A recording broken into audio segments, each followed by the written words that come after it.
Next, we have the Honourable Member for Flamborough-Glanbrook.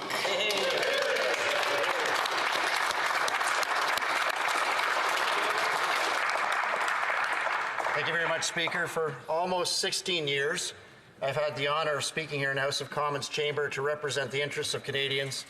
And the adage goes, all good things must come to an end. And so on the day of the next election, I bid you and my colleagues adieu and express my appreciation for the many individuals that have made it possible for me to serve as a Member of Parliament and serve my country. First and foremost, my thanks go to my amazing and beautiful bride of almost 40 years, Elmwood Sweet. She has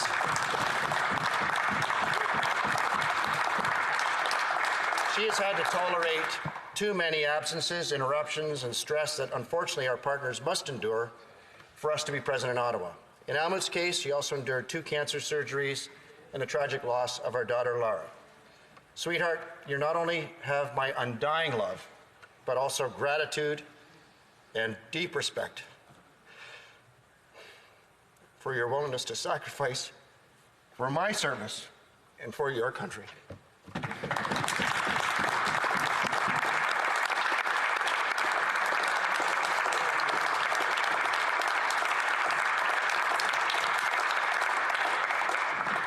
Speaker, my next thanks go to all my children who, along with my wife, suffered many absences due to my being here in Ottawa.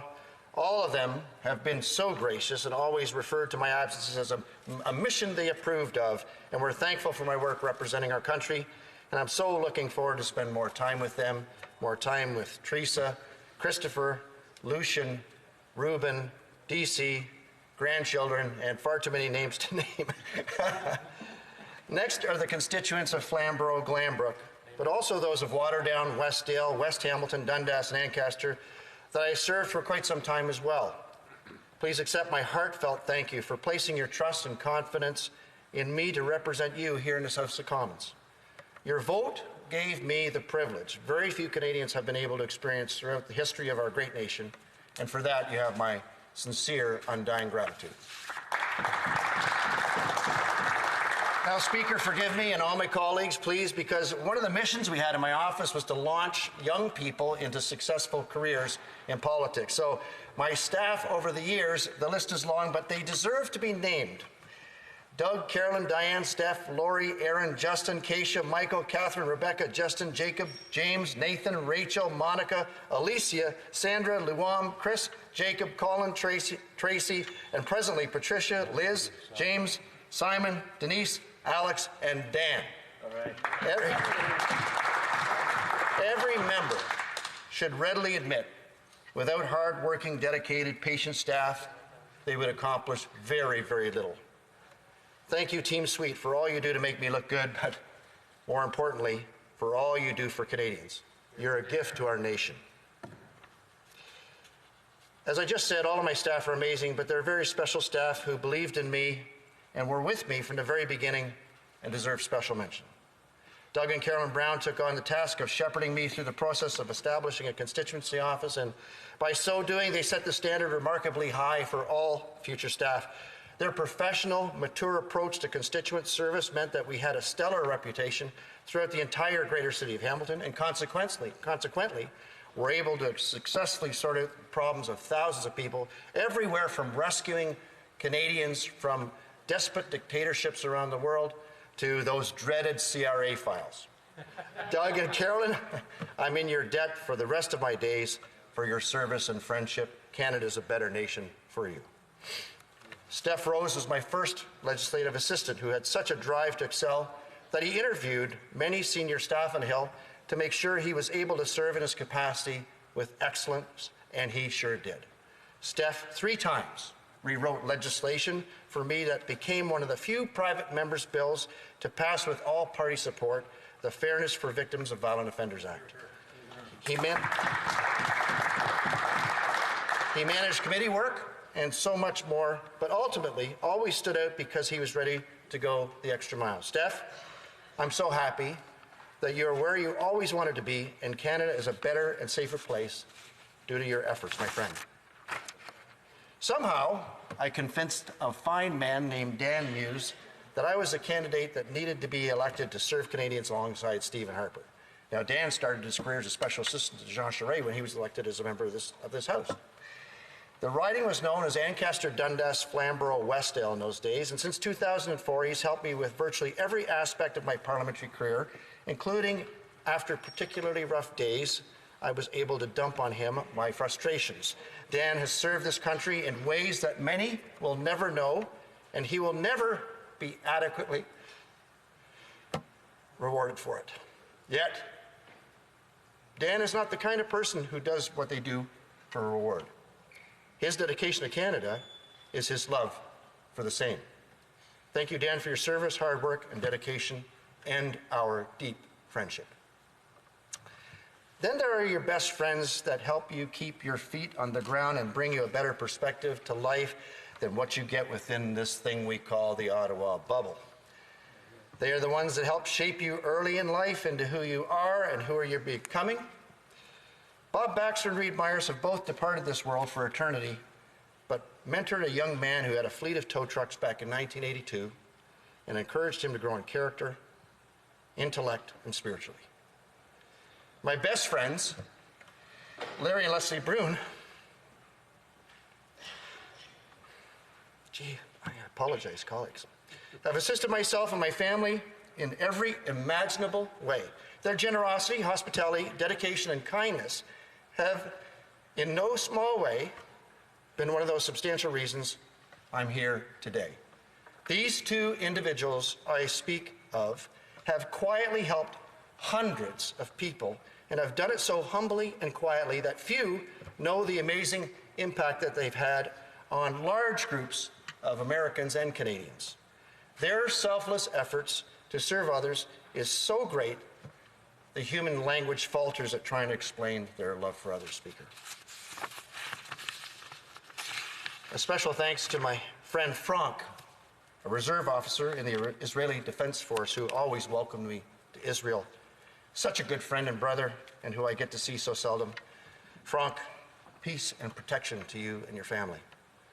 Thanks go to so many supporters and donors who gave of their time, their talents, money to make sure that I could continue to wage successful campaigns. Your assistance is so important in our democracy, and you're often going unnoticed, but you're really the engine in the background of every candidate, and you determine their ultimate success. Thank you. Speaker, all of us in this chamber, and now I'd like to give a message to my colleagues. All of us in this chamber should reflect often on the magnitude of responsibility we have and the fact that we live in a nation that still, for the most part, elects individuals on their merit and not on their social status or by their wealth, as we see in some other nations.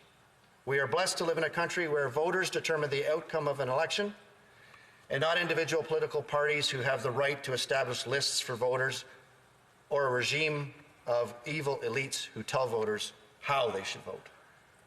This is a rich gift that's been carefully protected by past generations and has been fought for with Canadian blood in past conflicts.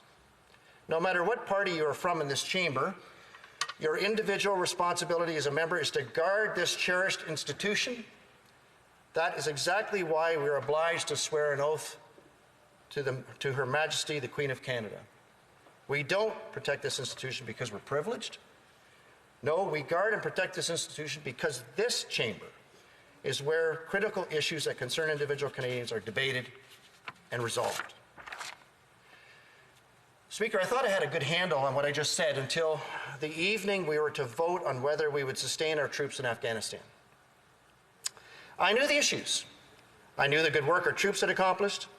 I knew about the young girls and women who had never experienced freedom until our troops arrived. But when the bells began to ring, the weight of what we were about to vote on reached a much higher level of severity than it had in my entire life.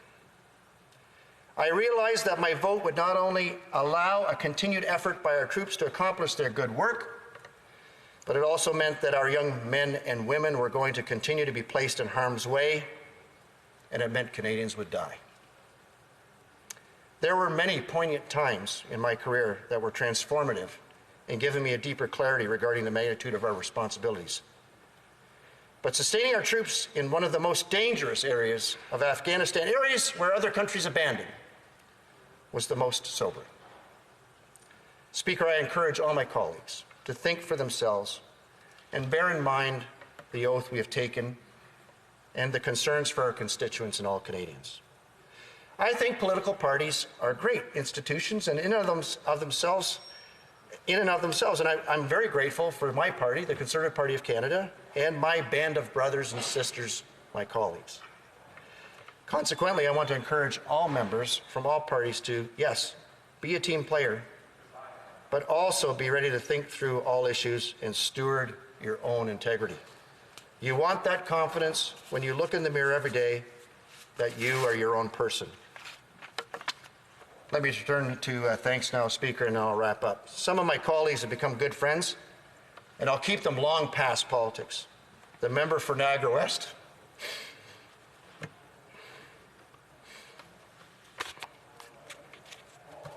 such a good friend, phoned me up after I was elected, said, come on up here, I'm going to show you the ropes so you can hit the ground running and you're not going to have to figure everything out for yourself like I had to. He has been profoundly generous. I just want to give Dean all of my gratitude. The member of Brantford Brant, a great gentleman, and I've appreciated his character and candor. When you have colleagues that you can disagree with, debate, and still be friends, it's priceless. David Van Kesteren retired before the last election, but for all the time he served with me and was my seatmate, we became great friends and sorted out a lot of important issues, and we had a lot of fun. The member from Coast Bay, Central Notre Dame, made our trip to London and Scotland a special treat, as did the member from Gatineau in joining me for the most scenic jog in my life down the River Thames in London. Speaker, for almost 15 years, I served with a member from Lanark, Frontenac, Kingston on the Subcommittee of International Human Rights, and with two fine Liberal members, Mario Silva and Erwin Kotler. We worked together to stand up for people who were being jailed, persecuted, tortured, and killed. We were able to save many lives working together. I'm so grateful for their cooperation and work with me. Finally, Speaker, some have asked me why I'm leaving Parliament. Well, the truth is I'm not fully well. I want to take this opportunity to encourage others who are not well to get help. I've thought a lot about it since January when I made the decision not to run in the next election, about what caused my mental health challenges. I don't know if it was the 4 years of incarceration in a juvenile institution when I was 12.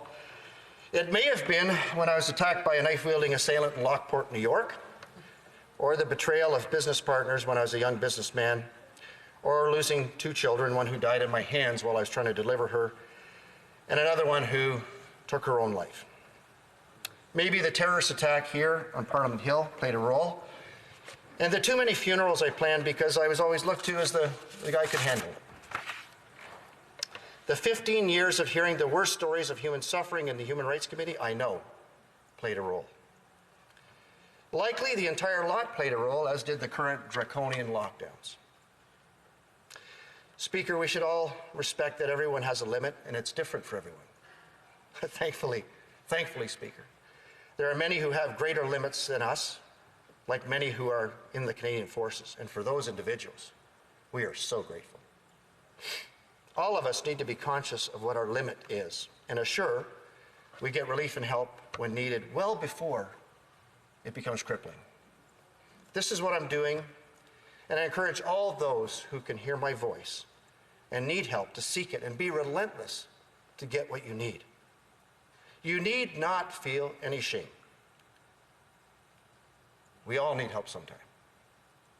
I also plead with those who don't currently need help to be patient and help others. Just this past weekend, my friend Nicholas Lowers, a psychotherapist himself, was there for me and helped me to get back on track just by being willing to listen. Thanks, Nick. My final but most important thanks goes to the Lord Jesus Christ. The reconstruction of my life that happened after I made a commitment to Christ is what animates every aspect of my life. Of all I'm grateful for, my gratitude to God is far beyond all the other thanksgivings I can give. Speaker, on the center block arches are three scriptures. Without a vision, my people perish. Give unto thy king thy judgments, O God, and thy righteousness unto thy king's son.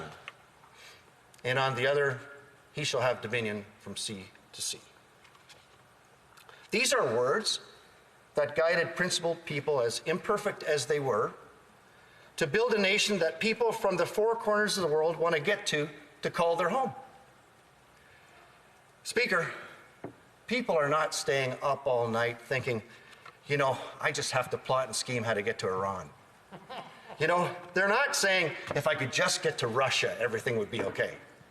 But I'll tell you what, Speaker, all around the world, people are plotting and scheming, thinking, if I could just get to Canada. May God continue to bless Canada and make it glorious and free.